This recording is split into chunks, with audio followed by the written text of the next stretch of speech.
Thanks for listening to the Northwest Yearly Meeting podcast. We hope that you find the conversations to be helpful and enlightening as you get to hear from those involved in the Evangelical Friends movement. Be sure to subscribe to the show so you don't miss when a new episode comes out. Now, enjoy the episode. All right. Well, welcome to the May episode of the Northwest Yearly Meeting podcast. And Austin and I were just saying, we're really excited for this one, and we hope you guys are going to be excited for this one as well.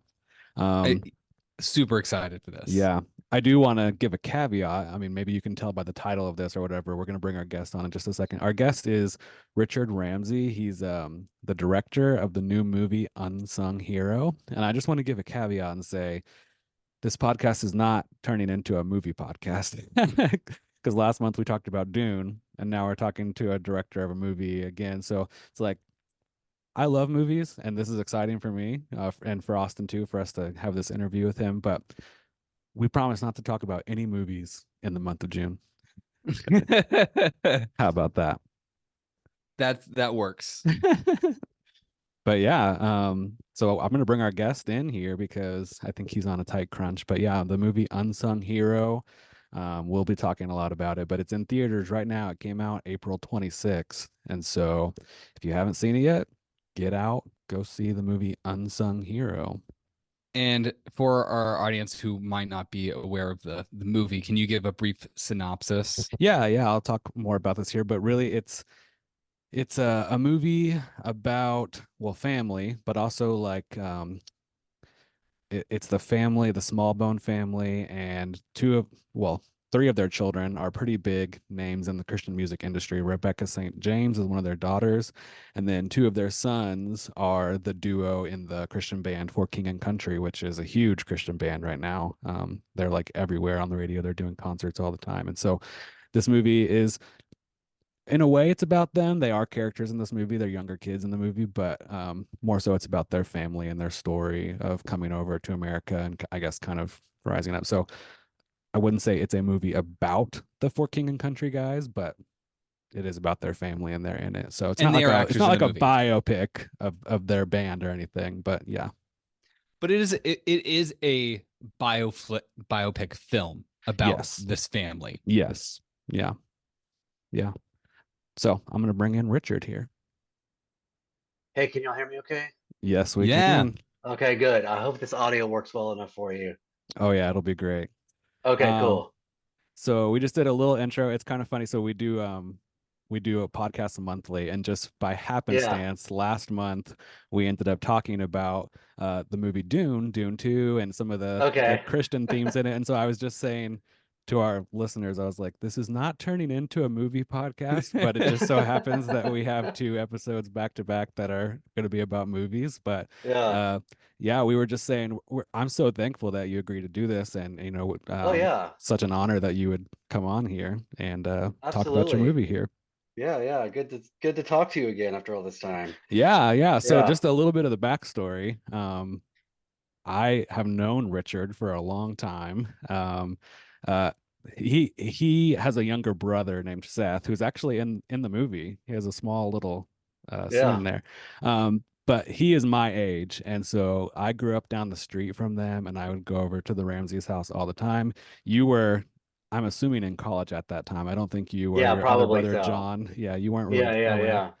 But so grew up hanging out at the Ramsey household, and keeping in touch with them. Like I said, his younger brother Seth was in my class in high school, and so we graduated together. But then also you taught a Sunday school class, which I don't even know if you would remember. I do remember. You taught I'm pretty sure it was a high school Sunday school class. I don't think I was in middle school. So that would have been somewhere around 2004, 2005 or something. Yeah. So mid 2000s. Yeah. So I remember you were a high school Sunday school teacher for me at Friends with Friends Church, and thinking back on it now, and so I did youth ministry for 10 years. I just recently got out of that, but thinking back on that and my experience there, the one thing I remember about you leading the Sunday school class is that you led us through the book Screw Tape Letters by C.S. Lewis. Yeah. And so I'm like, I haven't really come across very much like curriculum for the screw tape letters. So now I'm like, I'm pretty sure Richard was just like reading that to us and making Yeah. not, you know, not in a bad way, but making it Right, up. right. Like you were just kind Yeah, of yeah. making your own class curriculum there. And so Yeah. um I don't know, you know, maybe that was some early signs because that's kind of like some heady stuff maybe to be going through with high schoolers. Yeah, yeah, yeah. So maybe that was some of that. Well, I think I think part of the motivation for that was I wished I'd kind of had stuff like that when I was in high school, you know. Mm, Um, I remember my brother, my not Seth, younger than me but older than Seth, saying, the one of the things he struggled with like youth group programming in high school was, he would say, I go to school 5 days a week and I study calculus and Hamlet. And then I go to church on Sunday and I hear sermon illustrations from the youth pastor derived from Sprite commercials. And and so like and I was like, that kind of stuck with me that he had said that. And so I was like, yeah, maybe raising the bar a little bit would help and yeah. help with some faith retention. Mm. You know. Yeah, no, I think it's good. But yeah, just thinking back on that experience there and being like, once again, with my experience, it's like you don't see much curriculum on things like Yeah. that. And so, yeah, and for whatever reason, it stuck out with me, you know. Yeah, yeah. Well, it's interesting too because I think he kind of does this thing where, and I'll admit like what I haven't read here, but I think he sometimes will do a thing where he does like a nonfiction, C.S. Lewis that is, will do like a nonfiction version of certain themes, and then he'll do the sort of fictionalized story version. So if you look at Screw Tape Letters, it's kind of this weird inverse fictionalization of the same principles and arguments that are in Mere Christianity. Mm. And then I have admittedly not read The Abolition of Man, but I actually did just finish reading a couple weeks ago the third part of the space trilogy, which is called That Hideous Strength. Oh, so good. Yeah, and so my understanding is that his that novel is a sort of fictionalization, outworking or exercise in exploring the themes in Abolition of Man. Mm. So I don't know how often he does that, but I think he's you'll see like these kind of companion pieces of a nonfiction work of his that kind of combines the fiction work. Yeah. So yeah. Mm. Yeah, that's very interesting. I have not read a lot of his stuff either, but I've read Yeah, that. yeah. One of my favorite books by him is I think it's just called Reflections on the Psalms, which Oh yeah, yeah, okay. that doesn't get as much praise as Mere Christianity and things like that. But Yeah, yeah, yeah, yeah. yeah. So, well, moving away from C.S. Lewis, we could talk about him a Sure. lot. But yeah, so you're here and you've got a movie coming out this weekend, Unsung Yes. Hero. So Yes. I mean, the synopsis that I've got written down here says David Smallbone and his pregnant wife and their 7 children leave Australia to rebuild their lives in America. David and Helen realize the musical talent of their children, who become 2 of the most successful acts in inspirational music history.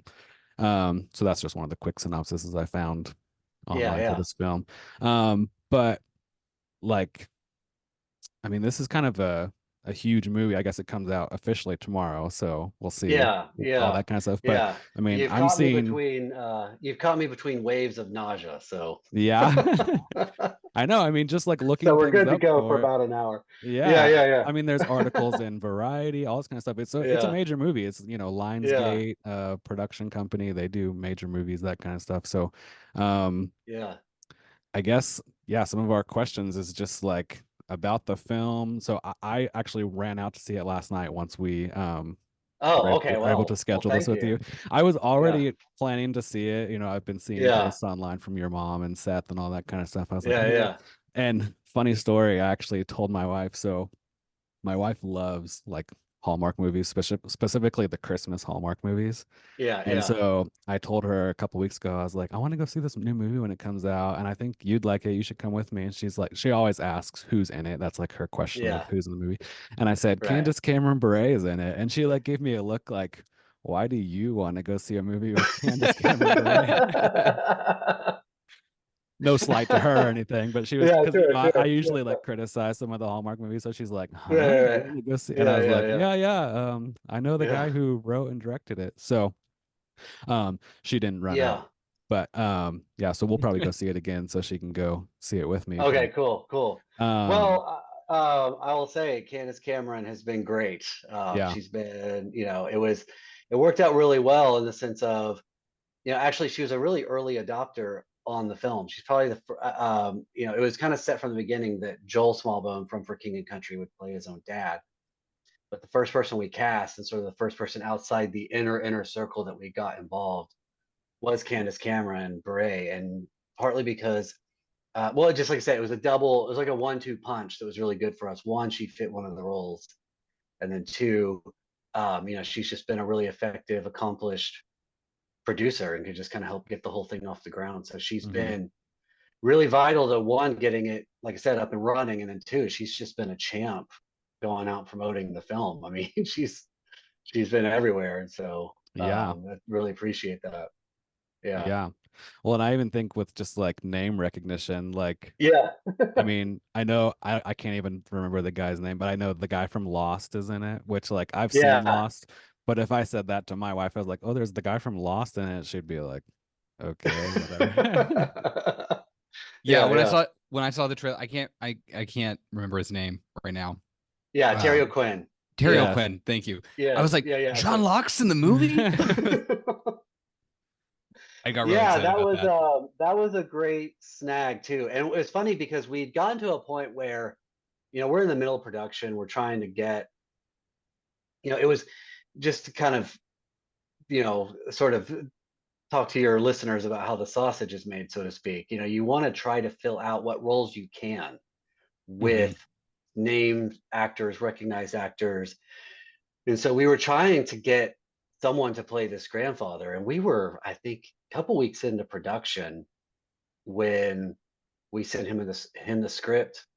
And we had been trying to we the Australian accent's very difficult. Like it might seem like it's really easy, but there's actually these very interesting, strange nuances in it that make it really challenging. And but we offered him the role and just kind of took on faith that he'd be able to do the accent. Like Mm. that's kind of where we were in all the craziness of casting at that point. And he did it. Like he did it really well. And there was enough Australians on set to To give him the particularly okay. Kira Lee, who plays the oldest daughter in the family, she was on set to give him some pointers. But yeah, he Yeah. does a really good job. It holds up well, I think. Yeah. Yeah, especially with how much everyone watches Bluey nowadays. Like everyone knows what the Yeah. Australian accent sounds Yeah, like. I actually think that may have helped us because we had to cast a couple of kids. Mm, So where we could, we got Australians to play Australians just to like make it remove easy. that hurdle. Right. But there were a couple instances where we cast American kids, and I think that Bluey helped. It was like a it was like a just hours and hours of dialogue coaching. Just Yeah. subscribe to Disney Plus and get on there, and you're good to go. Yeah. So one thing just about the movie, and then we can talk just some more about Sure.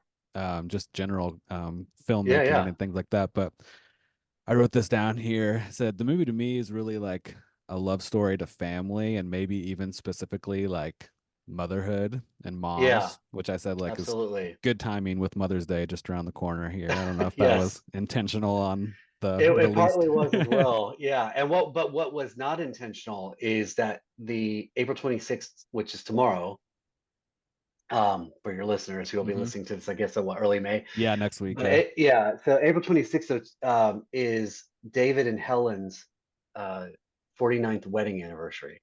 Oh wow. Oh. Yeah, so yeah, that was actually a sort of providential wink, I think, but not planned Yeah. by us. Yeah, Nice. the Mother's Nice. Day aspect was a bit strategic. Okay. Okay. Yeah, Yeah, so I was gonna say, like, I think going into it, I've seen a lot of promotion for it, especially like in conjunction with the band for King and Country. Obviously, it's got Yeah, them in the movie, and it's about their family.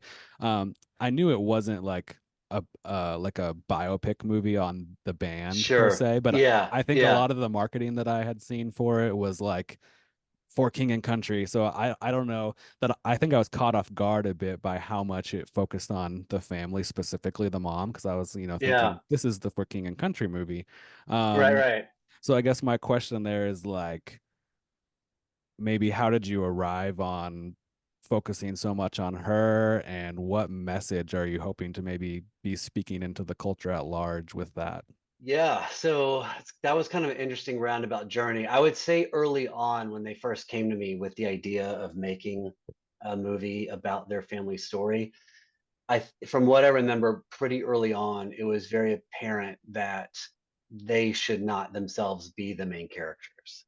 Mm, Joel did want to play his dad, so once you commit to that, you have to do everything you can to go against any perception that it's a vanity project. And so step one was like they're not the main characters. And like they never advocated for that. There never had to be any pushback against that. That was just sort of intuitively agreed upon at the start. mm, But there was, in a family of nine people, you do have to go, okay, who is the main character? I mean, you can have a Hmm. group protagonist technically, but you still need some identification of a specific person.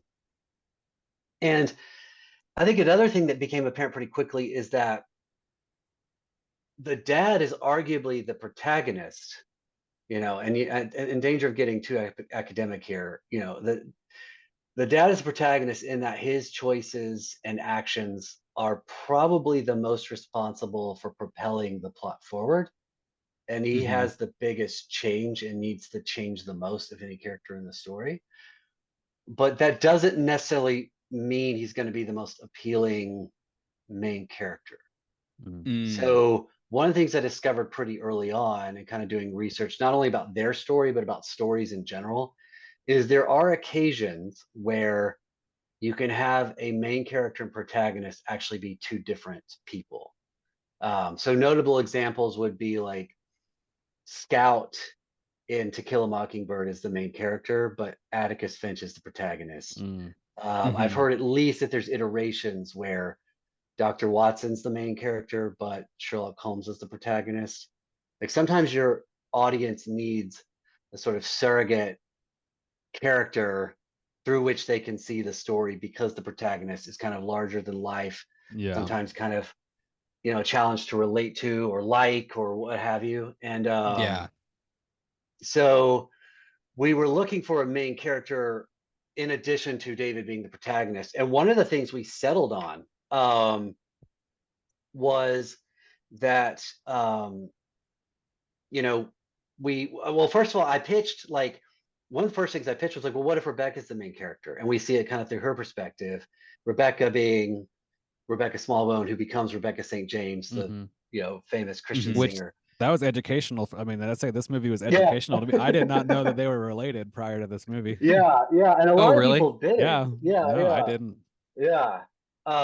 And so it was, I pitched it and went through an outline with, with Joel and the rest and some of the family members of what if it's, her kind of coming of age story. And they're like, yeah, great. But there was this nagging voice in the back of my head from having done all the interviews with family members that like, okay, it was clear that motherhood was very important to Helen, the actual mother of the family. I mean, she has 7 kids. Hmm. Then Hmm. Rebecca actually, her kind of dream, ironically enough, was not to be a big Christian music singer. I mean, she did it and she served faithfully in that and enjoyed a lot of things about that. But her dream was to get married and have children like her mom did. And so it was like motherhood's important to her. And so even though proceeding, writing the script from Rebecca's point of view, I had this kind of nagging voice in my head of, what are you going to do with Helen? And it would be a real shame to sort of shortchange the mother in the script and have her just be this sort of almost pointless background character. So I was Yeah. kind of trying to figure out how to work that out. So it was bothering me enough that I would pray about it. And I would, and I'm Eastern Orthodox now, and I prayed in some specific Eastern Orthodox ways for that. But I was praying about it, and the thing I was praying is, I want this project to honor motherhood and mothers. And I wanted to, lift up Jesus so that all people are drawn to him in some way. I wanted to do that artfully and subtly, but I still wanted to do it. And I was praying this for about a month while I'm writing the Rebecca version. And so I turn over the first draft of the first act, which is about 25 or so pages, to Joel and his brother Ben and another producer. And it kind of fell flat, and which was frustrating. And then a little bit after that, we had a follow-up meeting. And so they said, hey, we've been thinking, and we've been talking with Luke, which is the other half of For King and Country. Yeah. And he said, we think it should be called Unsung Hero, because we're writing this song right now for our mom. And we think the movie should be from Helen's point of view and kind of be this love letter to motherhood and mothers. And normally, if I were just sort of acting out of my ego and flesh as a typical screenwriter, I would have just viscerally been like, this is crazy. You guys don't know what you want. You're just, whiplashing me around, and I'm out. Find somebody who can put up with all this. I can't work like this. But that frustration was tamped down by the very conspicuous fact that it was an answer to a prayer I'd been praying for about a month. And so I was like, okay. And to their credit, when I shifted that direction, it was like everything just kind of clicked into place. Suddenly I'm not worried about shortchanging the mother. The mother's the main character. That takes care of itself. And then I also wasn't like, well, now I'm worried about shortchanging Rebecca. I suddenly wasn't worried about that. It just seemed like she was going to file into her natural place. And I thought it was actually kind of interesting, if I may say so, some may disagree, that her character actually kind of makes her ascent in the second half, And I thought it was just interesting to approach the story mostly from the point of view of the parents, and then to specifically hone in on the mother. I think that I felt like, to my satisfaction, maybe not to everyone's, but to my satisfaction, that mitigated a lot of the danger of it being or coming across as a vanity project for, here's how For King and Country became, it's not about them and their rise to stardom. Sure. Which I like, if I may say so. No, yeah, I think it's good. Like, I'm aware of who they are and how popular they are. Right. And, all their concerts, they come here all the time. I had kids in the youth group who were like, play King and Country. So So I think when seeing the advertising and stuff, I was like, okay, it's their movie. But I was pleasantly surprised that it was a different approach. Yeah. And it definitely has, Easter eggs and like fan service in it. It has some winks acknowledging, what they will become eventually. Yeah. But the primary focus is on the parents, and specifically Helen, and then to a lesser extent, Rebecca kind of becomes a hero in her own right towards the second half. So yeah, I have kind of a burning question, because it's like, what made you want to write and direct this film in the first place? Yeah. That's kind of like, I've never had this opportunity to ask a director why this project out of all the projects of all the people that you could make a movie about. Yeah. So they actually approached me about it, and the way that came about was, so I had written a script for the first episode of what I had hoped and still hope will one day be a miniseries. And it's set in the mid 19th century. And so I had given that script to John and Andy Irwin, who had done the film I Can Only Imagine. And the success of that film had allowed them to start Kingdom Story Company. And they really liked the script and were like, hey, you have a knack for period pieces. And it just so happens the Small Bones are trying to do this movie set in the Civil War called Drummer Boy. So we'd like to partner you with them to work on that. And so I did that. And then that collaboration went really well. And my understanding is we were about this close to getting greenlit, and then COVID happened and everything shut down. So around that time, Luke had the idea and had pitched the idea to a producer of telling their family story. And that was kind of a good pivot for them, somewhat less ambitious than like a Civil War film. And so because our previous collaboration had gone well, they invited me to come along as a writer. And then after working with Joel and collaborating with him through that process and through development, as we were nearing making the film, he was originally going to co-direct it with his brother Ben, who's actually a very talented filmmaker in his own right. And but Ben had like other projects going on. He had actually made a documentary about For King and Country, and was just kind of like, I think it might be good for me to kind of step back and let a different voice come in whose last name isn't Smallbone. And so when he stepped back, they asked me to step in and co-direct. So that's how that came about. So it actually wasn't my idea. And when they first pitched it to me, it wasn't like I had 10 other offers I was fielding, admittedly. So I was like, okay, yes, sure. Yeah. And I hope it works. But there was some fear that it wouldn't, because it was like, when people come to you and say, hey, I think my true to life story would make a great movie, your first thought is, well, of course you think that, and, but as they did tell me more and more details about their story, I not only thought it was a really compelling, inspiring story, I actually did see the movie moments and the movie beats that are in it.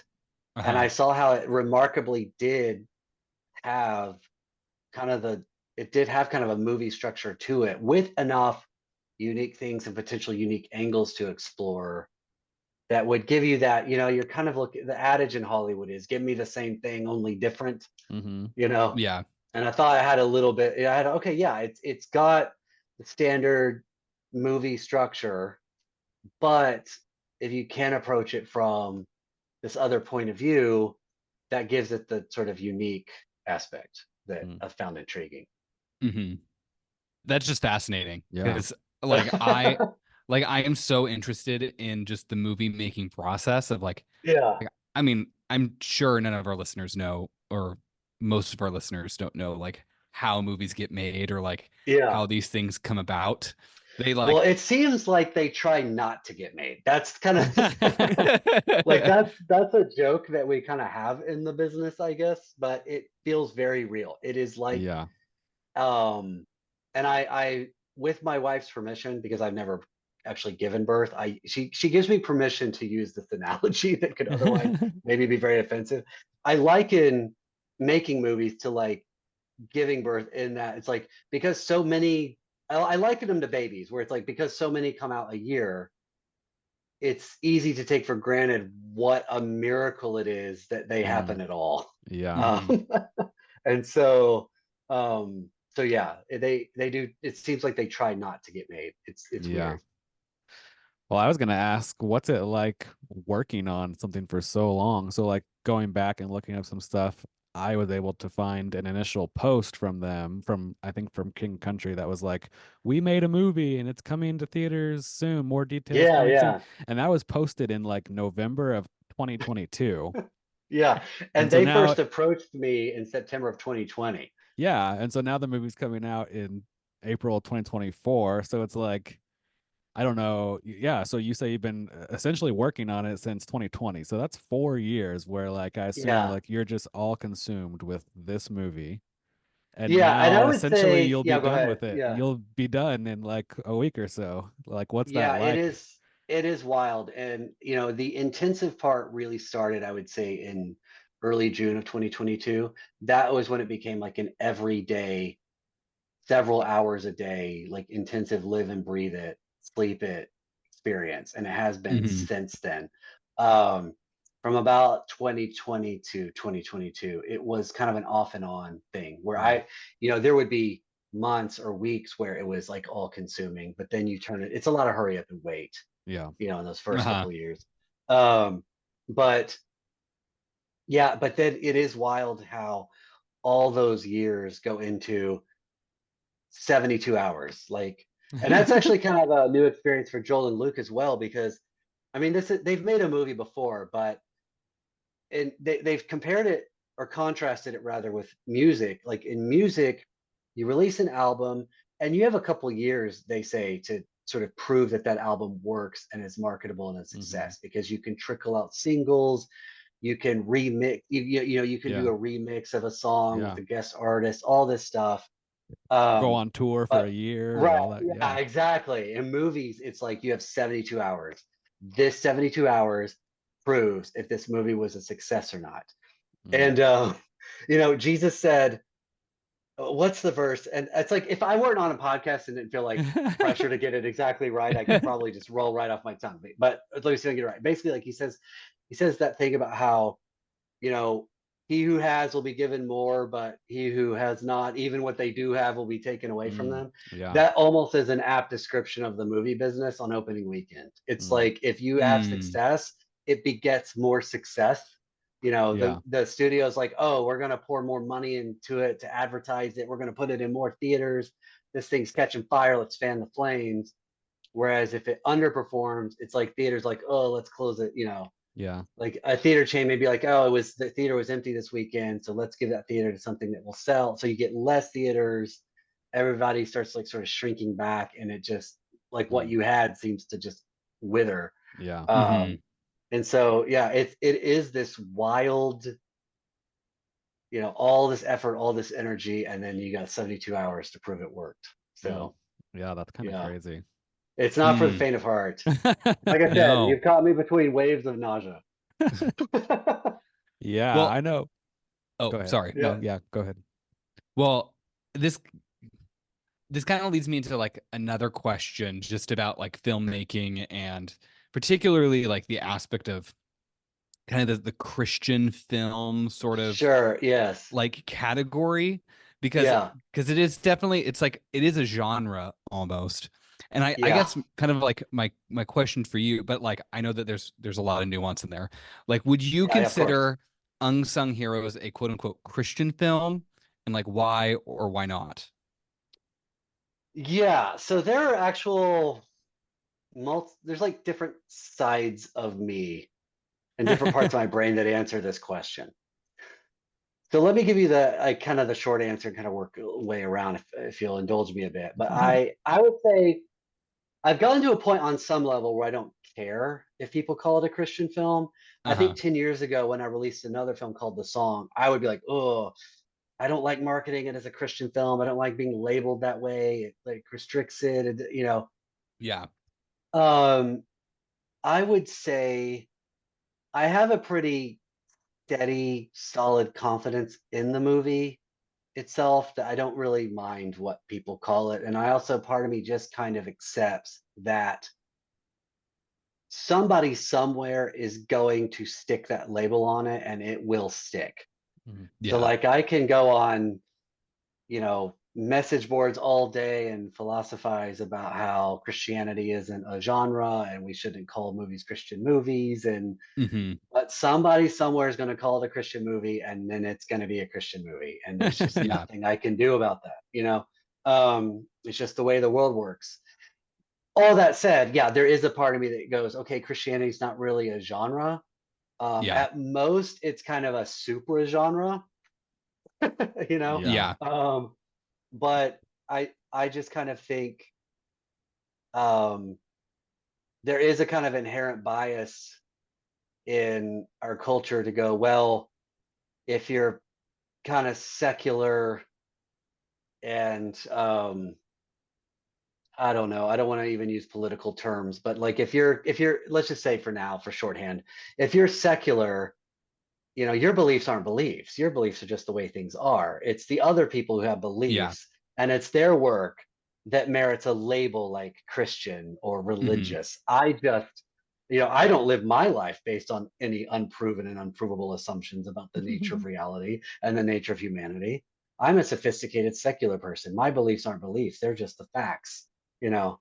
I think there's an inherent bias in culture that way. Well, and this kind of connects to our last podcast. We were talking about the movie Dune. Yeah. So love Dune Part 2. Excellent film. Very well directed. But it has so many I would say it is a secular movie in the sense that it is very like anti-religious. Yeah.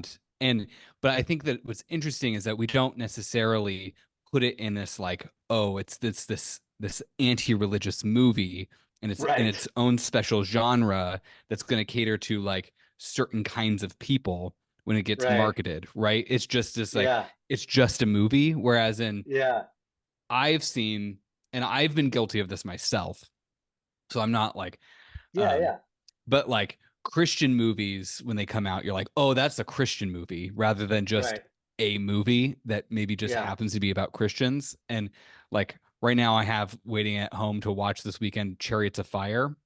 Yeah. Which like the main character is a Christian who like decides not to like run on the Sabbath during the Olympics.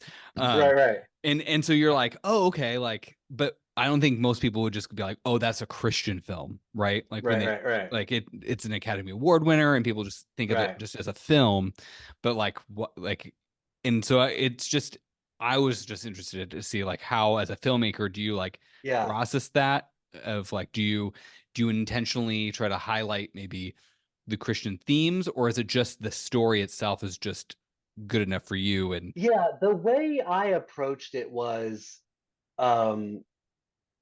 like being a Christian, I just kind of approached it like I'm telling a true story, and it happens to be about Christians. And it's interesting, when you're raised Christian, as I was, you have some sense of otherness, like, when, but even this is like, I think I'm the weird one because, if I'm 11 years old, I can't go to a slumber party if everybody's going to be watching Nightmare on Elm Street. I'm totally dating myself. But I don't think, but it's like our culture is like, you're the weird one that you can't watch that. It's not weird that 11-year-olds are watching Nightmare on Elm Street. The presuppositions of what is weird, all that to say. But for the most part, you have those brushes against culture and against your peers that create a sort of self-awareness about your Christianity and does make you feel a little bit other. But for the most part, growing up Christian, you don't think you're weird. You just think you're a normal person. You think you're living life as it is.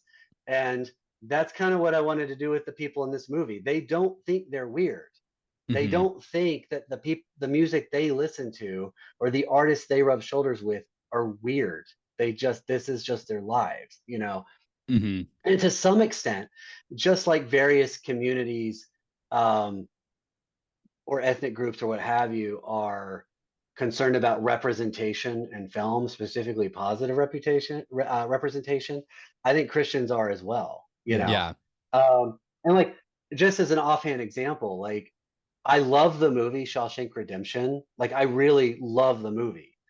But why is the warden like this theocratic fascist psycho? Like, there's no reason for that. It's just a needless, prejudiced, dare I say, bigoted portrayal of Christians, and so there's a little bit of me that's like, I want to sort of combat that stereotype. But I mean, and then it's like, hey, they prayed these things, and these prayers they had in their real life story were answered, in these wild ways, some of which were as simple as people in their church community saw a need and answered, and that's one form of answered prayer. But then there were other things where it's like very much calls to mind the proverb, in his heart a man plans his course, but the Lord directs his steps. There's some outcomes to your answered prayers that you can't orchestrate, or other people can't just simply see a need and act,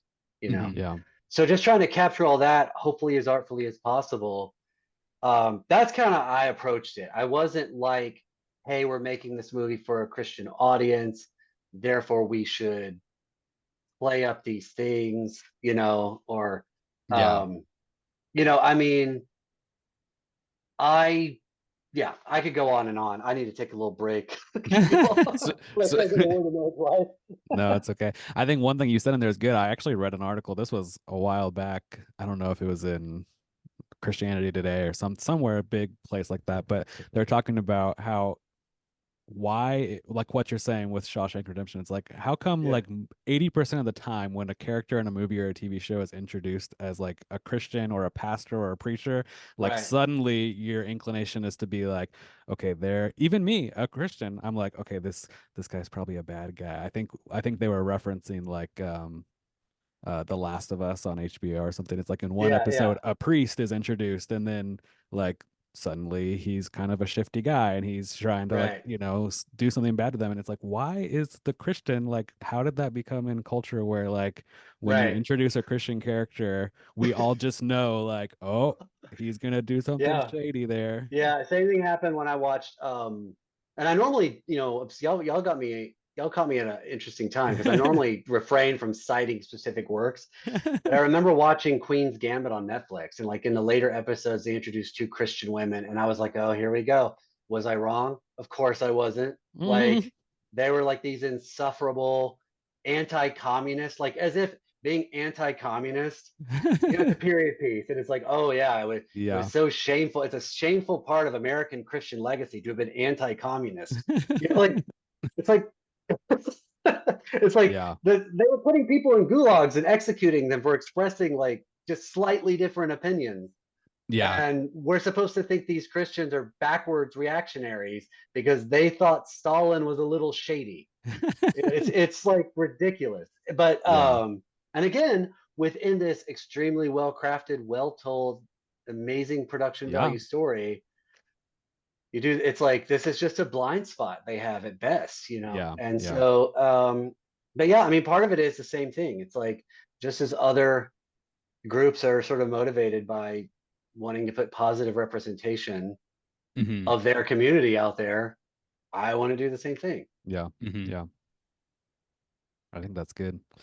Okay, well, I know we want to be good on your time here because I know you probably got to Sure, go here. sure. So, but you say we caught you on a good day of referencing other work. So my next question references other works, but Yeah, I was yeah, just yeah. gonna think like I've maybe noticed a shift in movies that are coming out and whatever, and I just wonder if you think like once again using this label, do you think movies like Unsung Hero or even like last year there was Jesus Revolution and you already Mhm. mentioned I Can Only Imagine, like do you feel like those are more the movies that are being like greenlit or that people are drawn to as far as like Christian films that studios are like going for as um like safe bets or good ideas as opposed to like 10 years ago where we were getting big high budget movies of like Exodus with Christian Bale or Noah. Yeah, It's yeah, like those, I mean, they made millions of dollars, but I think they did kind of flop in a sense as like cultural relevance. yeah, So it's like I feel like movies have shifted away from doing Hmm. like straight biblical adaptations and more like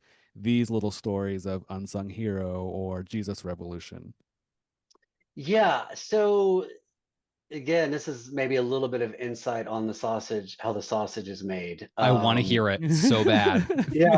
So and I may be misspeaking because I'm actually not really all that privy to the inner workings of a lot Hmm. of this, but the impression I have at least is like a company like Lionsgate, who's our distributor, they've been really great at partnering with us and entrusting like the leadership at Kingdom Story Company who acquired our film, and they did Jesus Revolution, they did I Can Only Imagine, Hmm.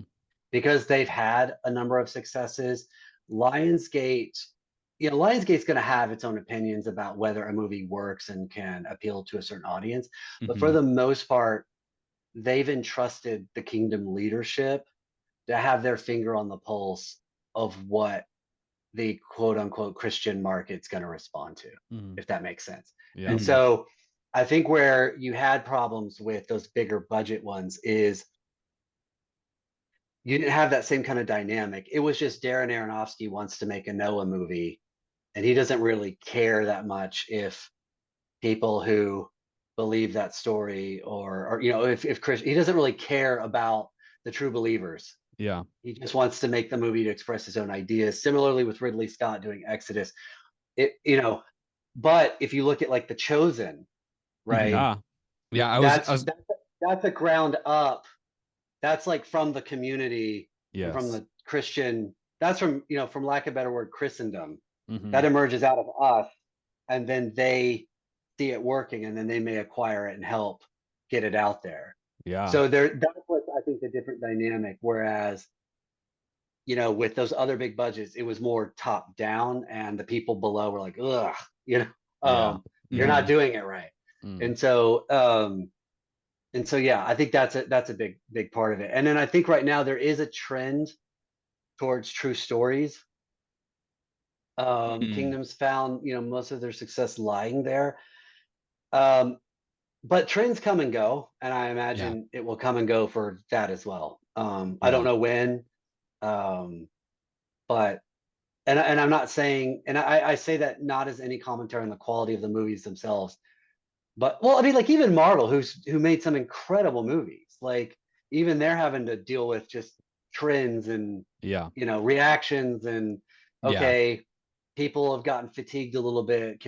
They're going to have to figure out how to bring a fresh perspective to all, they're, is it, and what remains to be seen is, are superhero movies going to go the way of the Western, or are they going to figure out a Reinvent new themselves. approach? Yeah. Yeah, that gets people reinvigorated and interested again. Yeah. Well, Yeah. something I just noticed, and you, I mean, Jacob touched on, a few movies, and then you mentioned The Chosen. I have sensed that there has been a kind of a sea change a bit in Christian films in general. Yeah, That or what we would call a Christian film or a faith-based film. Like, sure. like I love movies. I love watching movies, and there was a period of time where if there was a Christian movie that came out, I would just be like, I'm not even gonna like Yeah, take my time. It's just so cringy, and yeah. it's just like that's just not the case anymore. Like I watch Yeah, these yeah, things yeah. and I'm like legitimately surprised at how Yeah, quality they are, and yeah.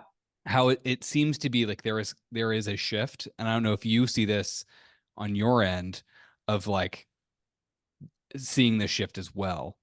Yeah, absolutely. Like they are getting nuanced and better. And and the production values. And what's interesting is I've heard people liken it, ironically enough, to horror, where when horror first started out, it was largely kind of dismissed by the industry.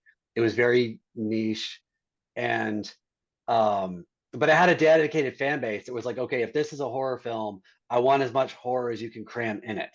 You Mm. know, Mhm. it's this genre has this label. Give me what the label is as much as you can.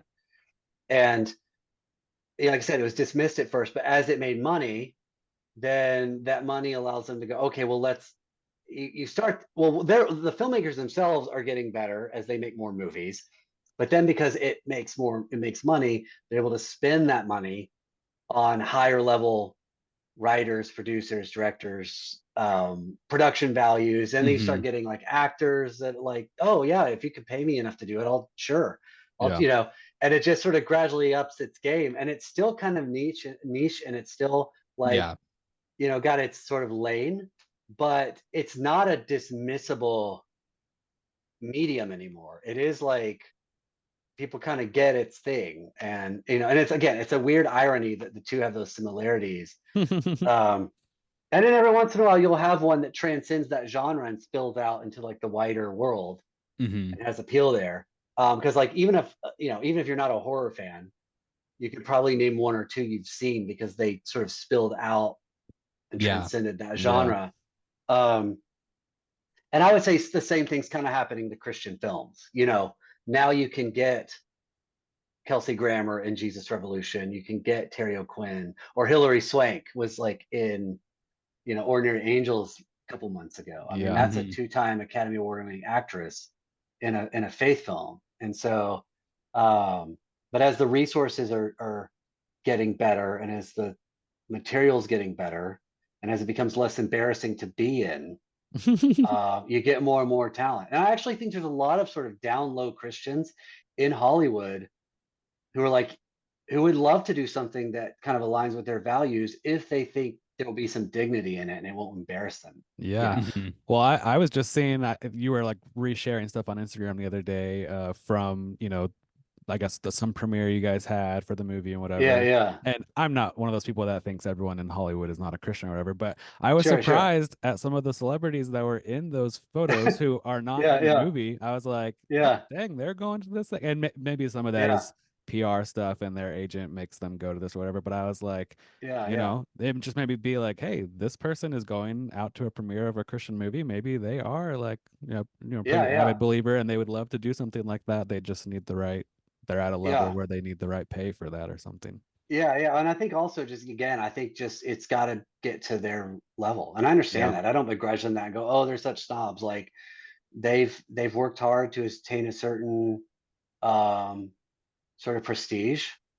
And yeah, I like hopefully the movies can keep getting better and better. And next thing you know, it's very common to see Academy Award winners in these films. And um but I think the filmmakers grow. I think the audience grows too in their Mhm. sophistication and what they kind of learn to love and embrace. And I don't know how to describe that necessarily, put my finger on it, but I Yeah. think that's happening too. Yeah.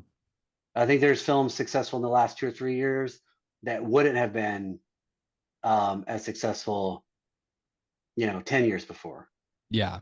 They Yeah. Well, just, Jesus yeah, Revolution was one for me that like I was completely yeah, caught um by surprise. One with, I was kind of dragged to it for lack of a better word. I was sure, and yeah, I was yeah, like, okay, sure. And I left being like, wow, that was not only a great story, but I felt like it wasn't like a made for TV movie that somehow got yeah, released on the big screen. Like I felt like I yeah, went to yeah, a real movie and then yeah, yeah, two, like, seeing the story about like how much money it made and how long it was in yeah, theaters. I think that even took yeah, them, but the makers of the film by surprise. So yeah, I think that yeah, was yeah.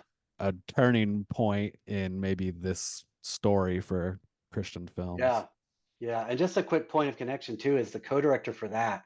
And that was a beautifully done film. The co-director for that is the composer for Unsung Hero. And Okay. Oh. yeah, I love that guy. It's Brent McCorkle. He's a really talented guy. And I love the score he did for us. I think Yeah. it's just beautiful, if I may say so. Yeah. And I think Yeah. I can because someone else did it. There you go. Yep. Yeah.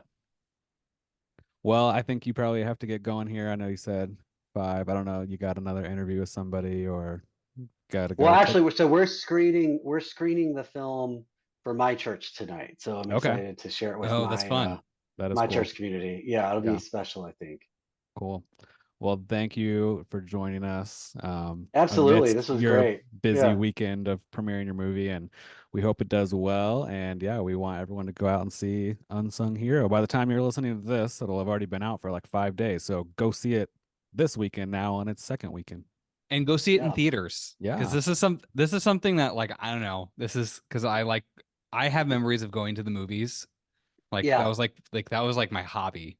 And I love watching movies. And there's something special about going to a theater and seeing a movie rather than Yeah. seeing it Streaming, at yeah. home. And I want to reiterate that, I mean, for one, for obvious reasons, but two, I do want to say with utter sincerity, having seen several screenings of the film, there is something really remarkable about sitting with an audience and laughing at the same jokes, getting a little weepy at Yeah. at the certain dramatic points, things like just doing that together. There's just nothing like that. Mhm. Um, so yeah, it's Plus, it's a really incredible experience, even when it's not aliens like battling people in spandex for the fate of the universe. Which again, I love a good one of those too. yeah. I'm not a snob in that way. I love those movies, but I think even when it is a heartfelt, real life family drama, there is still something really special about sitting with a crowd and experiencing something together. Yeah. Mhm. Plus, the popcorn at the theater is always 10 times better Oh than the yeah, popcorn you yeah, make in your microwave at home. yeah. That's one of the things I'm most excited about. This theater near us is got great popcorn at like a very reasonable rate, so I'm so excited about that. There you go. Well, thanks for joining us, Richie. Yeah, absolutely. It's fun. It's so great to catch up with you. Yeah, you too. Bye. All right, cool guys. See ya. See ya. There you go. That's Well, definitely the most high profile guest we've had on this show. That was definitely a treat. I don't know. Yeah. I always have questions about, you know, just different industries, and it's, even though, you know, that this person is not a friend anymore, they're like friend related. Oh, yeah. And it is kind of interesting to see how there's still things going on with Christians, and how that kind of can have a ripple effect over time. And I think one of the interesting things is, the more I learn about, you know, this, like the Friends religious tradition, there's lots of people who come from the Friends who end up doing things that they're maybe no longer friends per se, but they were still like connected to it. And I always think that those sorts of connections are interesting. Yeah. Yeah. So once again, we've already said it a bunch of times. Go see Unsung Hero in theaters this weekend. Take your family. Go see it now, even though, like I said, it would be a really great Mother's Day weekend movie. But Mother's Day weekend is still like 2 or 3 weeks away. So go see it now to make sure that it stays in theaters until Mother's Day. And then maybe you can take your mom back 3 weeks later and go see it with her. Because I had no idea that it's like 72 hours is the window in which they judge if a movie is that's kind of successful crazy. or not. Yeah, so like what if it doesn't do good on its first weekend, then they shut the doors on it? That's kind of crazy. Man, that stinks. So yeah, Unsung Hero in theaters now. All right. That is our episode for today. Yep. We will see you back in June. Once again, thank you for listening. If you enjoyed today's episode, be sure to share it with others. Please rate and review the podcast so others can find it.